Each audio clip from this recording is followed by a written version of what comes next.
On passe à la suite. Il ne reste plus beaucoup de catégories. Et la suite, c'est du coup la superstar féminine de l'année. Donc il y a des gros choix là, il n'y a que du lourd, quasiment. Quasiment. Peut-être une un peu en dessous des autres. Euh, Samy, t'es de retour ou Ouais, quoi? ouais, désolé, je faisais un truc. Bah vas-y, Ouais, dis-nous. je vais juste être rapidement, hein, je vais le décerner à Gunther Punk, voilà. Ok. Merci On beaucoup. passera à la suite. Donc les superstars féminines, Samy, tu veux reprendre le lead? Allez, bah du coup pour pour la superstar féminine de l'année, nous avons 8 candidates, 8 nominées plutôt. Faut que j'arrête de dire candidates parce qu'elles sont déjà nominées. Tiffany Stratton, Rhea Ripley, Becky Lynch, Charlotte Flair, Jade Cargill, Io Sky, Liv Morgan et Naomi. Bah de toute façon, elles ont toutes approché de près ou de loin le titre, un des titres majeurs de la compagnie, donc ça m'étonne pas. Bah écoute, allez Abdel, vas-y. Ok. Moi, il y a un truc que je trouve ouf là, c'est que moi, j'ai l'impression que finalement cette année chez les filles, c'est peut-être celles qui ont touché les ceintures mondiales qui sont peut-être le plus loin d'être les meilleures de l'année. Quand on regarde bien, Becky, elle a touché 0 ceinture mondiale. Pour moi, c'est la superstar de l'année. Chez les filles, c'est Becky Lynch parce que son heel turn, il est magistral, parce que c'est un personnage de malade, parce que la meuf, elle a compris c'était quoi le catch, elle a compris c'était quoi d'être comme on fait pour être un grand catcheur. Il faut un perso, faut du micro. Voilà, c'est tout. Le reste, on s'en bat les couilles. Et en fait, la meuf, elle a tourné. Elle a tourné avec les filles, elle a tourné avec les garçons, elle a fait des promos avec Punk. Quand elle était avec Rollins, c'était elle la plus drôle, la plus intelligente.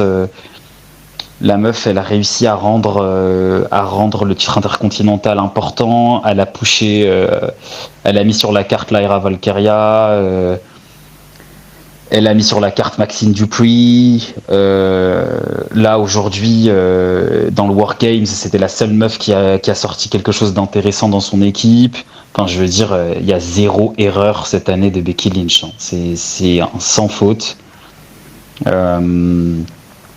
C'est incroyable.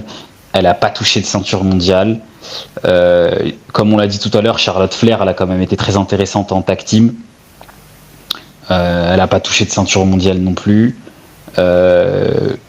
Liv Morgan, elle a été blessée toute l'année, donc on peut pas. Enfin, elle peut pas avoir ce titre-là, mais bien sûr qu'elle l'aurait eu si elle avait été là, je pense, ou on en aurait été très proche. Et après, Rhea Ripley, je trouve que c'est en demi-teinte. Je trouve que c'est pas ouf. Alors, il y a un truc de l'ordre du booking, où en fait, on sent qu'elle est bookée un peu en dessous, pour laisser un peu plus de place aux autres. Mais je sais pas ce que vous en pensez, mais attention à ce truc de je me repose trop sur j'ai mon entrée, je suis Rhea Ripley, c'est bon, tranquille. Je trouve que elle donne pas trop le change quand même parfois. Je trouve qu'elle abuse un peu. Elle est trop en mode je suis Rhea Ripley, c'est bon. Et il faut que quand même elle essaye de montrer un peu autre chose. Pas forcément des trucs de ouf, hein, mais ou peut-être qu'elle se remette dans la tête que il y a du monde là. Hein. Là, il y a du monde, hein. Attention. Hein. Liv Morgan, là, elle est là. Becky, là, quand elle va prendre une ceinture mondiale, là, elle est là. Charlotte, elle n'a pas encore pris sa retraite. Tiffany Stratton, mine de rien, moi, je suis de ceux qui disent que les gens, ils sont trop durs avec elle. Elle est jeune, c'est son premier run. C'était pas facile, elle s'est retrouvée en face de Charlotte. Elle a dû montrer qu'elle méritait sa place et comme on le dit tout le temps, babyface c'est dur. Babyface c'est dur. Donc il faut aussi prendre le temps. Là on va voir quand elle va revenir, l'accueil qu'elle aura, si elle aura de la pop, si ça va aussi pouvoir nous montrer certaines choses.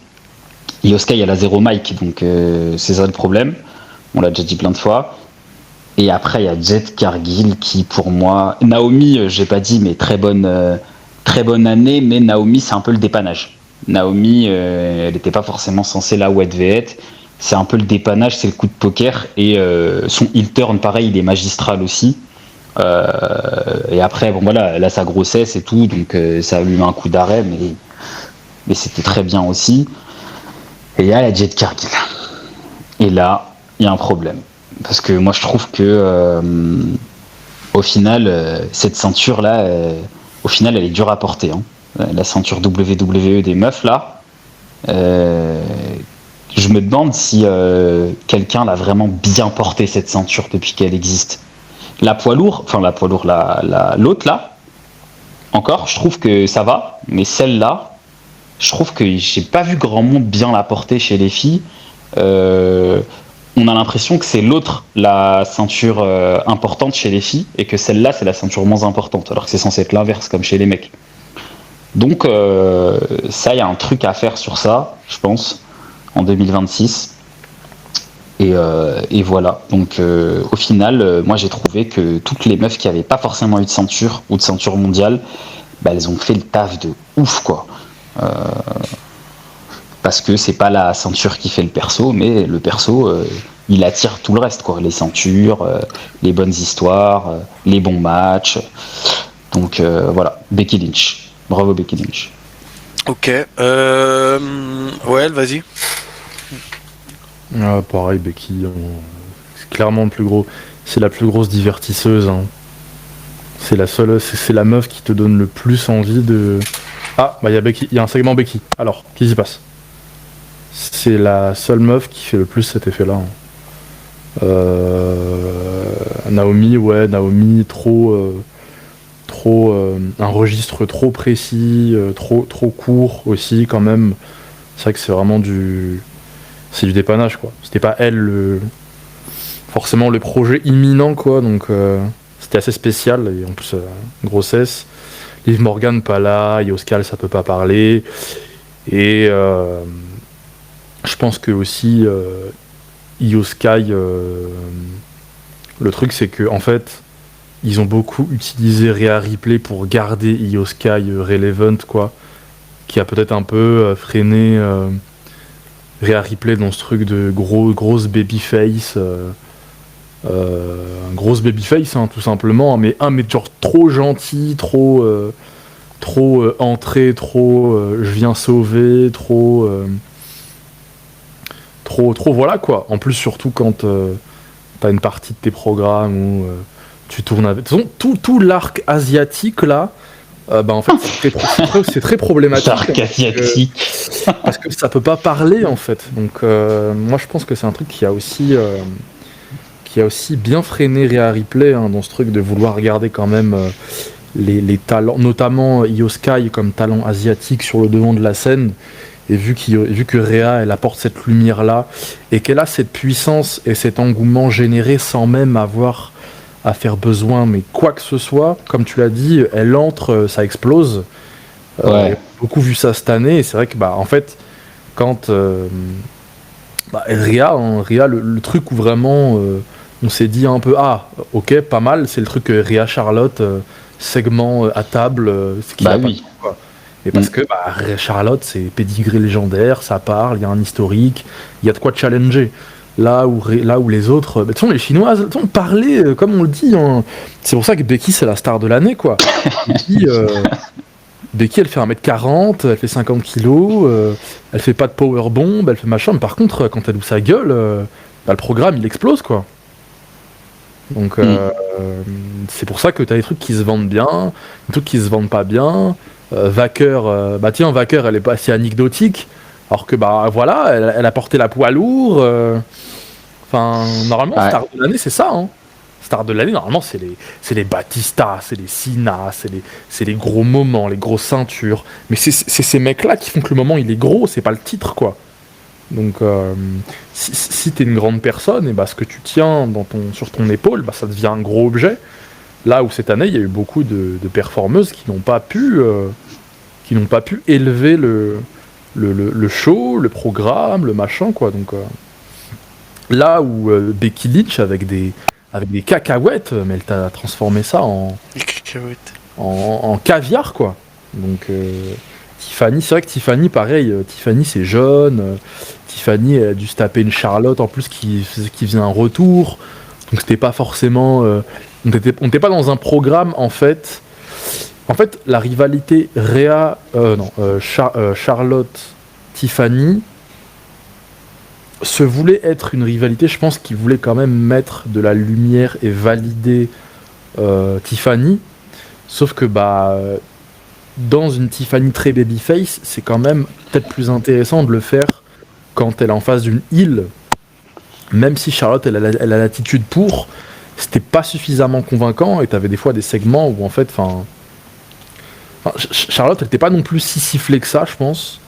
Ça donnait pas l'impression que ce soit vraiment il y ait de l'animosité, quoi. Ah, ils ont foiré la construction parce que c'était soit il fallait que Charlotte elle soit heel direct pour que Tiffy elle puisse monter, mais là ils ont fait un truc mid où Charlotte elle vient, elle est pas vraiment heel mais elle est un peu babyface mais en même temps elle est méchante et donc c'était mort. Il y a pas d'animosité, il y a pas de truc, alors que Charlotte elle a le perso, elle a la lumière pour vraiment mettre du prestige et aider Tiffany à s'affirmer, mais la manière dont ça a été construit, en fait, ça ne lui a pas servi, en fait. C'est limite, normalement, tu te mets avec Charlotte dans le main event, c'est pour une meuf, regardez Rhea, Rhea Ripley, hein. Ça, quoi, et là, ça a pas fonctionné, donc, mais bon, comme on l'a dit, en effet, Babyface, c'est très dur, satisfaire les gens de semaine en semaine en étant restreint dans tes actions, c'est pas évident, c'est pas pour tout le monde. Et Rhea, Tiffany c'est très jeune, donc franchement Tiffany en fait peut-être qu'il y a des gens, après bon, beaucoup de gens aussi ne comprennent pas comment ça fonctionne, mais en fait elle est encore à un stade où elle doit prouver des trucs, donc moi j'avais pas non plus des attentes de malade, quoi. C'est pour ça que je suis pas déçu à ce point là et que je trouve que les gens sont durs, quoi. Tiffany ça reste encore faut attendre. Pas se presser. Et ouais, Cargill, ça s'est pas parlé. Yoska, ça s'est pas parlé. Bon, Charlotte, du coup, elle a trouvé son truc en tag team qui est très très bien, mais du coup, on s'est moins quand même reposé sur Charlotte, passé WrestleMania en tout cas. Même si elle a grave fait le taf avec ce qu'on lui a proposé, et bien joué à elle. Mais vraiment, Becky, Becky, ce qu'elle a fait, c'est que déjà, elle a relevé la division. Elle a mis en lumière des talents, mais elle a surtout mis en lumière des programmes du main event masculin, quoi. C'est n'importe quoi, Becky Lynch, en fait. Elle a clairement redonné du peps un peu au truc de Rollins Punk. Elle a permis aussi d'offrir un stage dans lequel Edge Lee pouvait vraiment atterrir pour son retour. Mais Becky, c'est abusé, hein. Franchement, Becky c'est Cena, hein. C'est...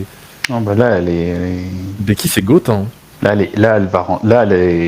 Cette année, elle s'est installée sur la table, là. Là, elle parle avec tout le monde, hein.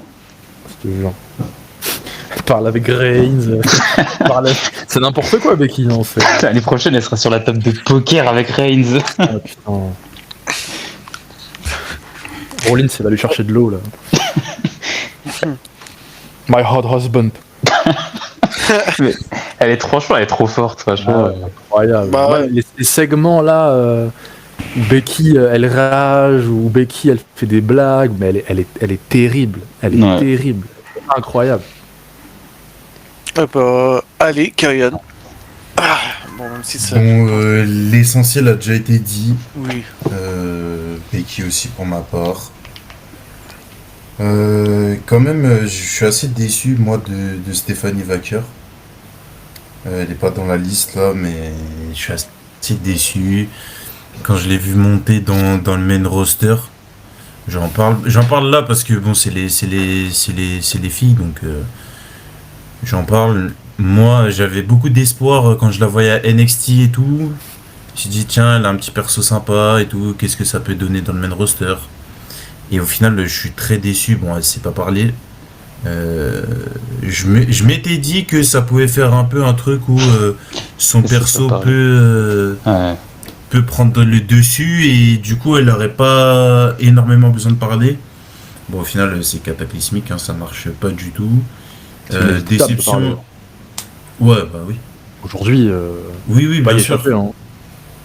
Euh, Chelsea Green aussi. Ah bah ça, Très, très, c'est un problème. très déçu de son booking en fait. Ouais, c'est pas de sa faute. C'est ça le problème. Elle aurait dû tourner avec Tiffy au moins une voire deux fois dans l'année. Ah, mais elle arrive, je Sur un pense. ou deux PLE. Oui, oui, bien sûr. Mais Elle bon, arrive. quand même assez déçu à ce niveau-là. Et j'ai pas mis Alexa Bliss dans la liste. On en a parlé, bah, quand on parle de Charlotte, on est obligé de parler d'Alexa Bliss. Ouais, Qui ouais. fait une grosse année elle aussi. Donc je voulais en parler, mais très grosse année d'Alexa Bliss. Micro, perso, bon, on en a parlé quand on a donné le tag team de l'année à C'est ça. Charlotte et elle. Mais bon, je voulais quand même de nouveau l'évoquer. Et bah, moi, ça va sur Becky Lynch. Hein. Pareil, hein, vous avez tout dit. Elle met le titre intercontinental sur la carte comme un titre prestigieux. Un titre qu'on a envie de suivre. Et un titre qui prend de l'importance. Mais Parce que Becky l'a porté. Et du coup, elle met en valeur Lyra Valkyria. Bayley aussi, elle remet en valeur un petit peu pendant une période. Donc ça fait le triangle. Après, il y a le truc avec Edgely. Enfin, c'est assez complet, quoi. Donc, mais moi, c'est ouf que elle soit. Enfin, c'est ouf quand même parce que, encore une fois, elle n'est pas championne du monde. Oui, Elle ne l'a pas été. Elle a même pas été dans un match pour un titre de l'année. ouais. Et elle est superstar féminine de l'année. Il y a ça C'est à fou. dire. Je sais même pas Ça si veut c'est. Je sais même pas si c'est déjà arrivé genre chez les mecs. Je crois que ça existe même pas. Enfin, chez les mecs tous les ans, c'est les mecs de Top Guy quoi, enfin, qui ont touché une ceinture plus ou moins. Là, c'est vraiment la meuf. Elle a même pas posé ses yeux sur une ceinture mondiale quoi. Enfin, moi je trouve ça ouf. Hein. Donc voilà, Becky, pour ma part. Ok, bah, je pense qu'on peut passer à la suite parce que mon vote va pour Becky Lynch, forcément. Donc, Oula, baka. pas trop. Ah, ok. La catégorie, bon, la catégorie phare, la catégorie meilleur catcheur de l'année, avec normalement des têtes logiques à voir.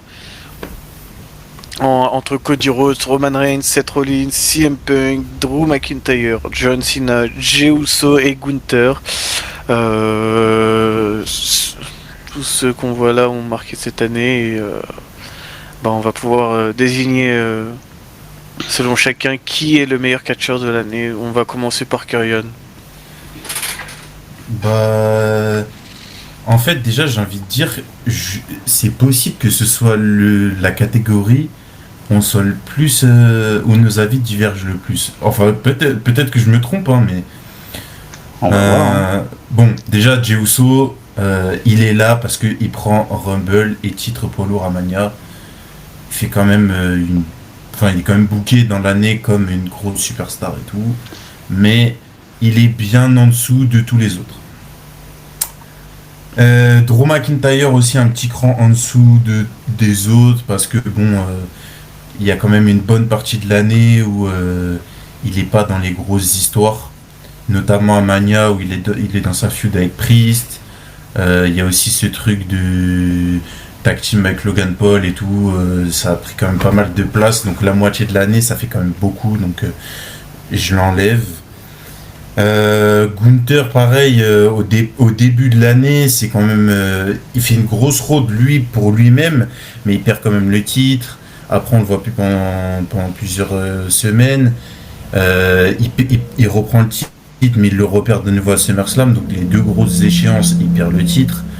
Même si c'est des grosses rivalités, je le mets quand même légèrement en dessous des autres qu'on a vus. Il nous reste que des gros noms là. Cena qui fait son farewell tour qui est quand même assez, qui est même très décevant. On va pas revenir dessus. Il y a quand même de gros moments, de grosses choses, notamment le heel turn dont on a déjà parlé beaucoup. Mais je pense que je l'enlève aussi parce que son, son firewall est trop décevant. Donc il nous reste que les 4 du haut, donc Cody, Reigns, Rollins, Punk. J'enlève Reigns aussi parce que Reigns pas assez présent, vient dans des histoires un peu parallèles au main event, même si c'est souvent avec des gros noms. Donc je l'enlève aussi. Il nous reste du coup Cody, Rollins et Punk. Et là, bah, c'est difficile parce que les 3 ont été quand même assez présents, mais j'enlève Rollins aussi parce qu'il se blesse au mauvais moment, quoi. Alors que c'était censé être un peu son année et tout. Donc il nous reste Cody et CM Punk. Mais CM Punk, je pense que je l'enlève aussi parce que je sais pas comment expliquer, mais je l'ai trouvé très légèrement, hein, mais un petit peu en dessous de Cody. Cody, c'est vraiment le boss de la compagnie. C'est celui sur qui tout repose. J'ai l'impression il tient SmackDown tout seul, quasiment. Si SmackDown c'est encore un minimum intéressant, c'est parce qu'il y a des programmes avec Cody dedans. Et quand j'ai fait en fait la préparation de l'émission, je me suis rendu compte qu'il est quand même dans beaucoup de catégories, notamment les matchs, les promos, les surprises, les machins, les trucs.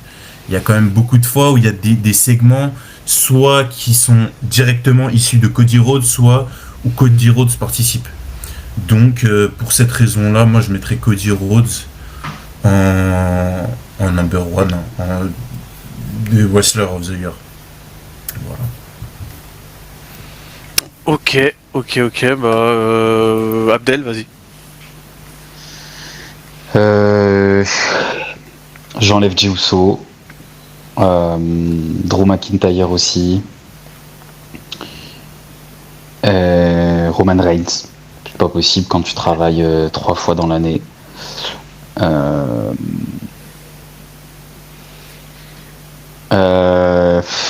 En fait, moi je suis mitigé sur 2-3 trucs. Rollins, c'est jamais lui en fait. Voilà. Ce sera jamais lui, ça peut pas être lui. C'est jamais lui. C'est le Rollins, c'est le mec d'après, c'est le dépannage, c'est le numéro 2, c'est le programme d'après, c'est pas lui. On vient de parler de Becky Lynch juste avant, voilà. Je peux pas mettre le mec superstar de l'année alors que quand il est au programme avec sa meuf, c'est sa meuf qu'on regarde plus que lui parce qu'elle est plus intéressante, parce que c'est pas possible. Voilà. Franchement, je suis très partagé sur Gunther parce que Gunther il fait quand même une année de ouf, même si il est pas là entre SummerSlam et il est pas là pendant deux mois et demi quand même. Le gars, il est champion pendant la Road. Il est déjà champion du monde.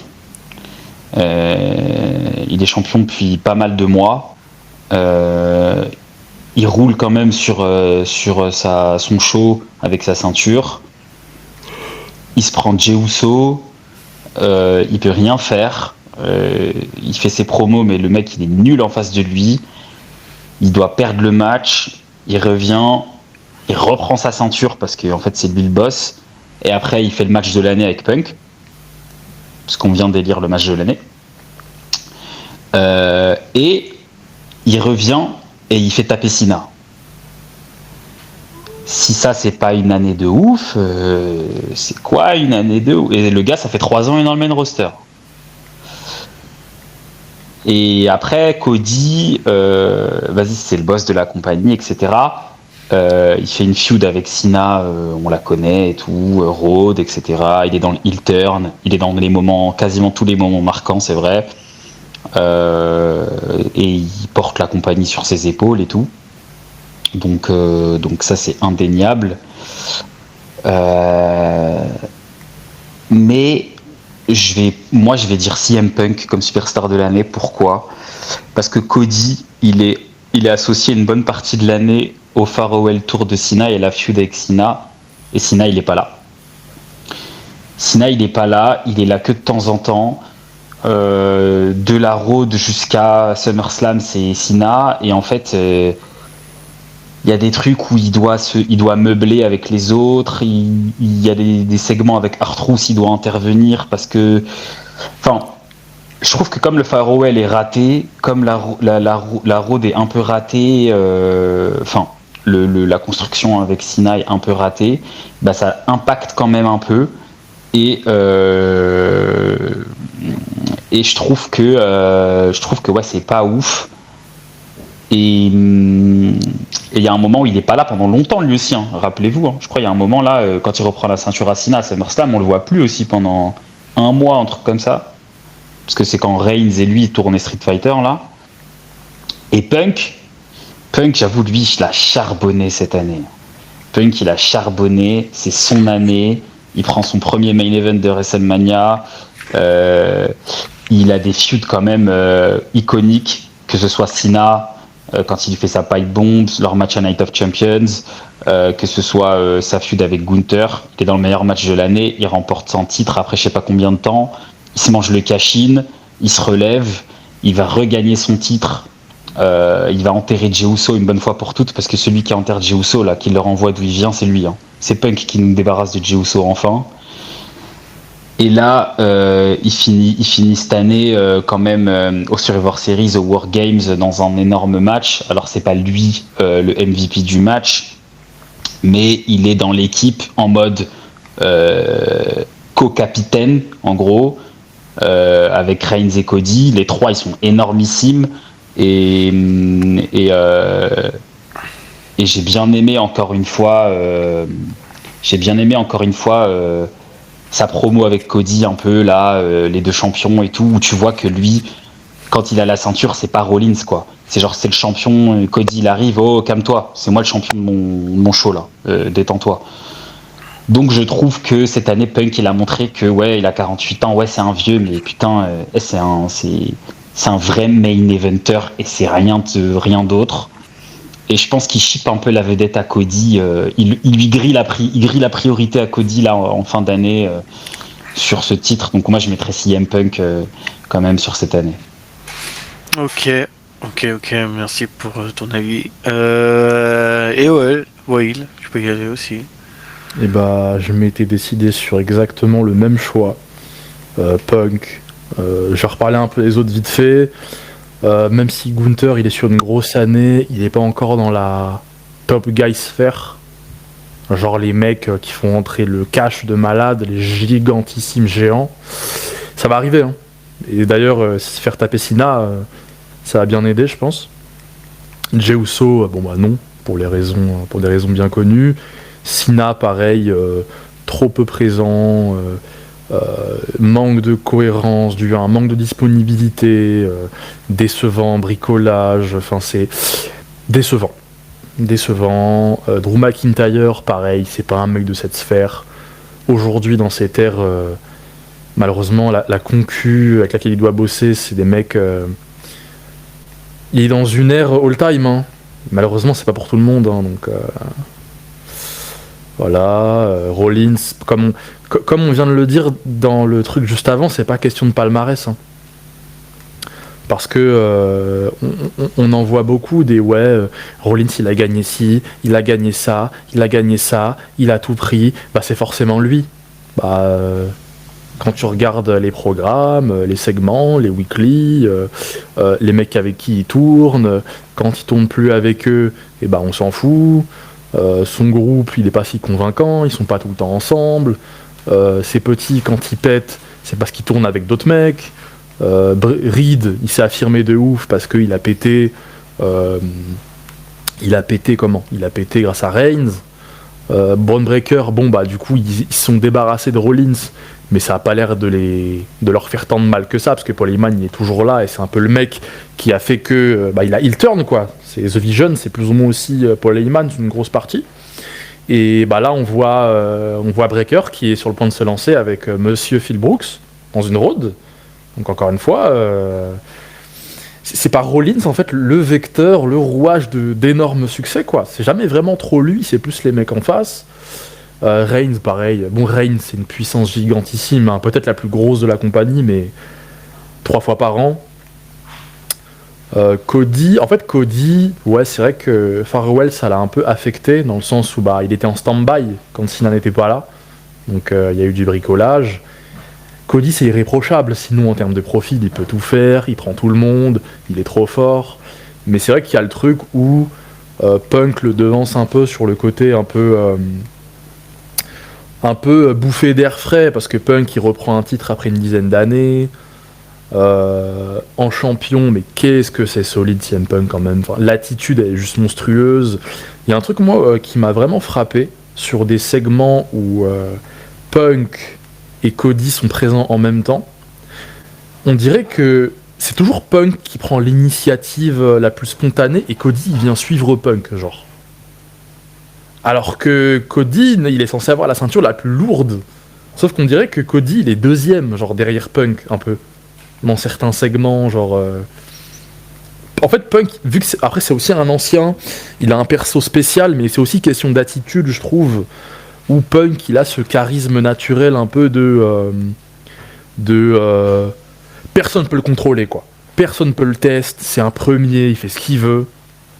Et dans ce truc de premier-là, franchement, il y a tellement de monde qui a pu manger sur le dos de Punk cette année.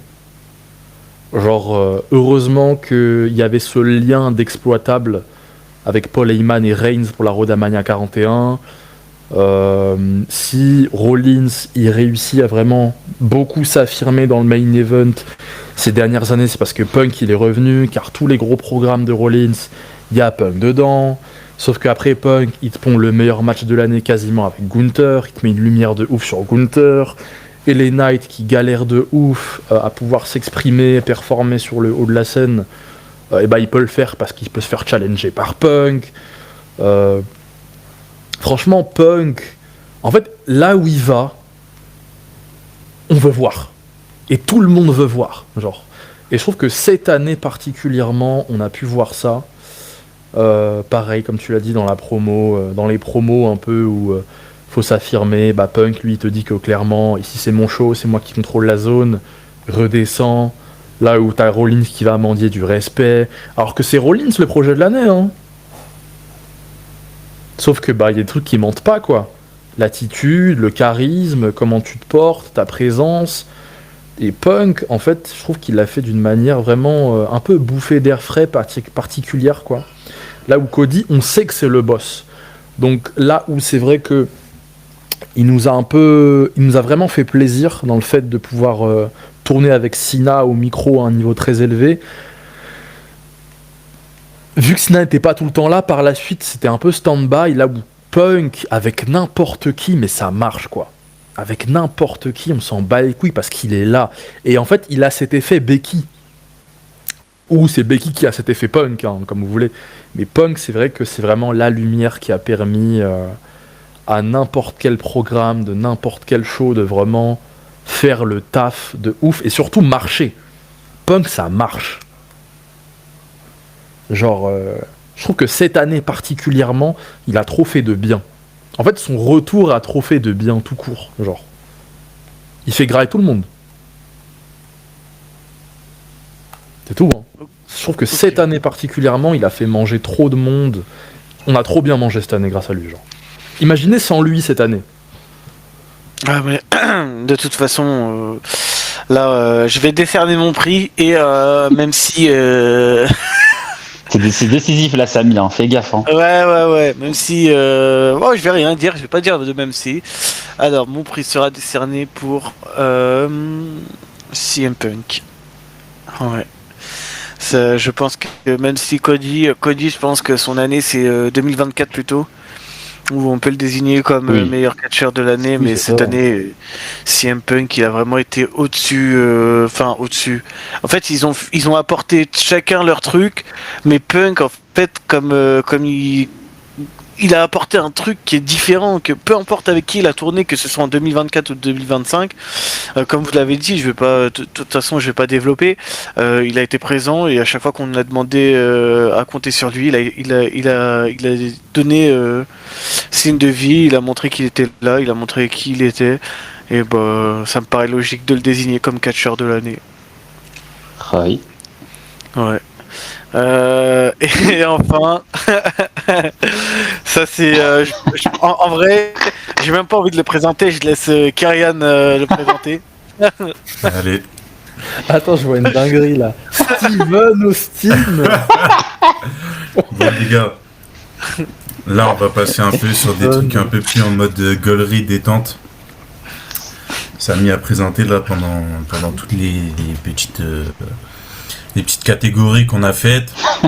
Là, on est plus sur du détente. Si vous avez suivi toutes les émissions tout au long de l'année, vous avez sûrement dû entendre un peu les remixes que Samy a pu faire. Donc, Steven Austin. donc on a en premier, au lieu de CM Punk, CM. Le bon vieux CM. Oh putain, j'avais jamais entendu ça. Avec la taupe qui va bien. Après, on a Steven Austin à la place de Stone Cold Steve Austin. Et je pourrais plus voir sortir les émissions, faudra que vous nous aidiez en commentaire. Je crois que Steven Austin, si je me trompe pas, c'était genre dans un top.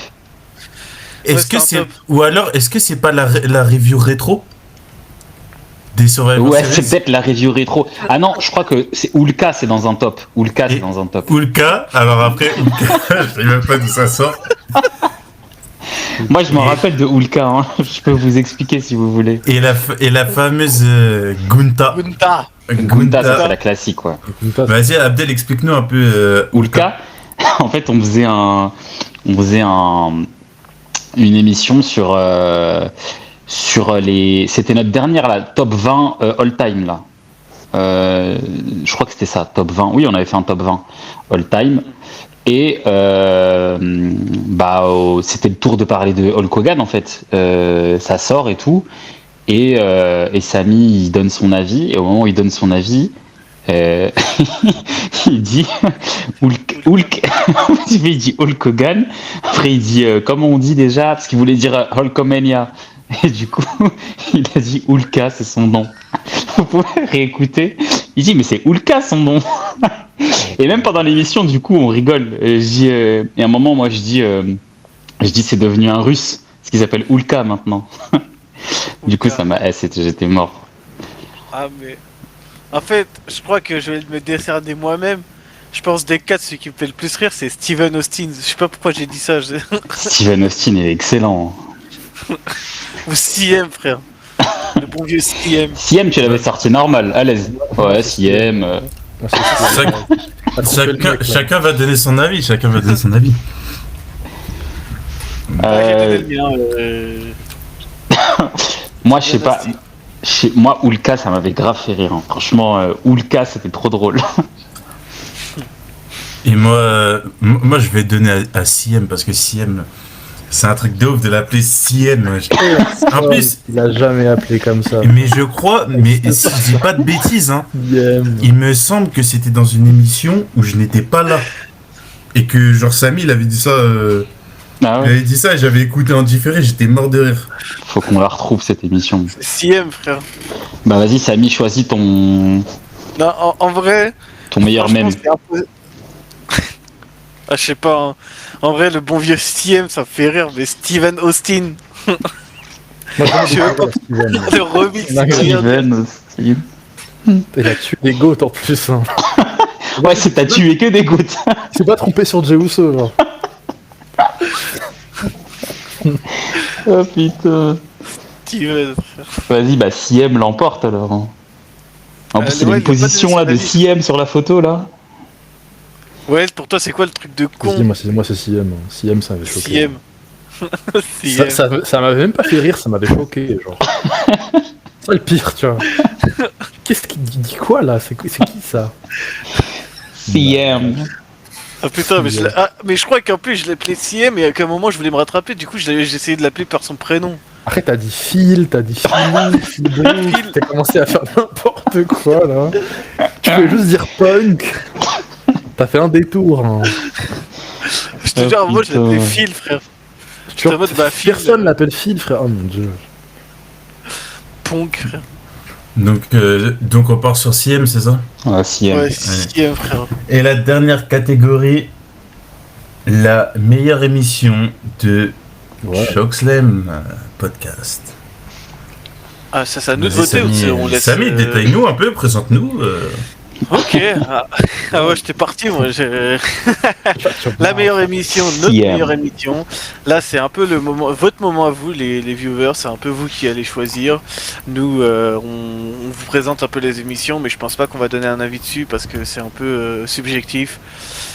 Du coup, on vous laissera, si vous pouvez, soit sur les réseaux, que ce soit YouTube ou TikTok ou Insta ou Twitter, on va mettre, je pense, des sondages, vous mettre des petits clips, je pense, de la part de Well, et vous allez voter pour vous quelle est la meilleure émission de l'année, que ce soit sur le Sinal, le Goat du Catch.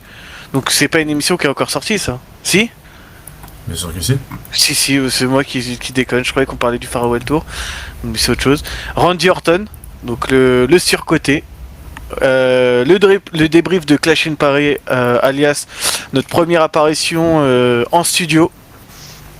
Et enfin, Rollins, l'éternel plan B. Donc, en tout cas, on espère que. Bah, en vrai, on peut quand même donner un mini avis. Je pense que ça fera quand même. Je pense qu'on est plus ou moins tous d'accord. Mais oui, peut-être pas. Je pense. Mais je pense que. Si je dis que pour nous, notre meilleure émission, ça reste celle du Clash in Paris. Ah, bah voilà, moi je suis pas d'accord. Tu penses? Ça veut dire quoi, la meilleure émission? Bah oui, c'est ça, c'est subjectif. C'est pour ça que je disais que c'était mieux que ça soit les viewers qui répondent. Ouais, parce que pour nous, c'est subjectif. Ouais, ça c'est pas... Vas-y. Non, je dis, c'est vrai que c'est plus un truc des gens qui peuvent, je pense... choisir plutôt, ouais. Qui peuvent dire, ouais, sachant que il y a des émissions qui se sont faites plus en début d'année, d'autres en... Parce que Sina, ça date, on l'a fait je pense en janvier ou en février, je sais plus. Ouais, c'était la première ça fait longtemps, qu'on faisait un peu en mode sujet debunk. Ouais. On revenait sur la carrière de Sina et tout. Randy Orton aussi, en plus elle était grave longue celle-là. C'était au moment de Backlash, je pense, un truc comme ça. Donc elle date celle-là. Mais après là, il y a eu un débrief, mais après c'était Clash in Paris, donc c'était un débrief large, mais après c'est des émissions plutôt debunk sinon quoi. Sina, Randy Orton, Rollins. Moi, selon moi, c'est quand même Rollins. Hein. Rollins, je trouve que on a plié ça. Après, c'est peut-être aussi le fait qu'on a Rollins, comme on en a parlé une bonne partie de l'année. Et qu'on est arrivé après avec une émission, on avait quand même, c'était un peu un projet qui était mûr, quoi. Ouais. Alors, attendez, je vous fais un petit récap. Je vous fais un petit récap parce que du coup, j'ai avec les gagnants. Ouais. Je m'en suis occupé. Ouais, après, je conclurai l'émission. Ouais. Pendant que chacun parlait, en fait, je me suis permis de faire le petit. Mais par contre, ça a été une bonne émission en termes de... J'espère que vous avez préparé le popcorn, la boisson. Ah, c'est ça, on décerne les trophées. Hein. Ah ouais. Ah ouais, ok. Ah ouais, mais ça va faire le bug. Putain. Ah bah c'est pas grave. Bah je pourrais pas vous montrer. Tu peux nous le dire. Je vous mettrai peut-être. Ouais. Ouais, je vous mettrai peut-être un screen en montage. Ouais, bah dis-nous juste au moins comme ça, on sait. Ouais. Alors, pour le rookie, donc le rookie de l'année, on a pris Bron Breakker. La faction de l'année, donc c'est The Vision. La meilleure promo, on a élu de Sina et Cody où il lui dit I'm gonna bury you. Donc je vais t'enterrer, comme j'ai enterré tous les autres. Ensuite, dans la surprise, on a élu le heel turn de Cena. Mhm. Pour la tag team de l'année, on a élu Alexa Bliss et Charlotte Flair. Le botch de l'année, sans aucun doute, le Farewell Tour de Cena. Pour le retour de l'année, on a mis Brock Lesnar à SummerSlam. Ok. Il s'est déconnecté. Il fait censurer là. Waouh. Tribunal.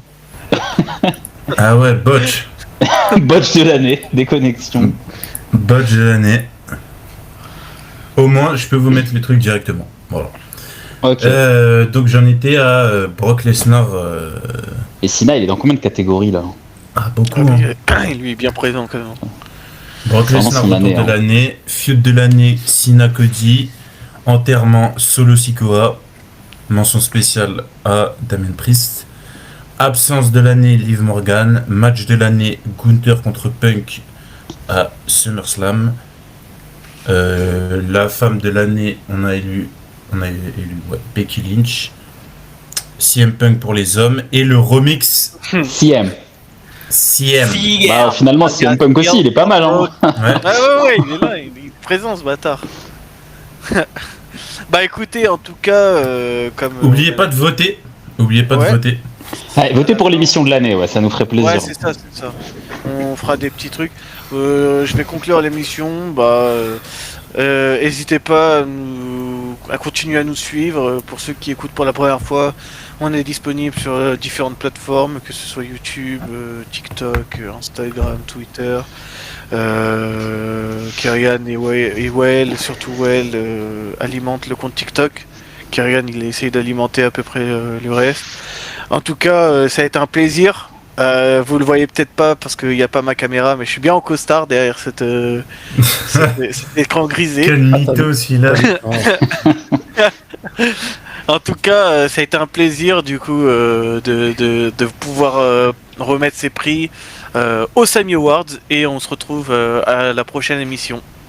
On se Salut retrouve l'année les gars. prochaine pour les Sammy Awards de 2026. C'est Ouais. ça, 2026. Allez. Et la semaine prochaine, émission sur Sina. Farewell Let's Tour. go.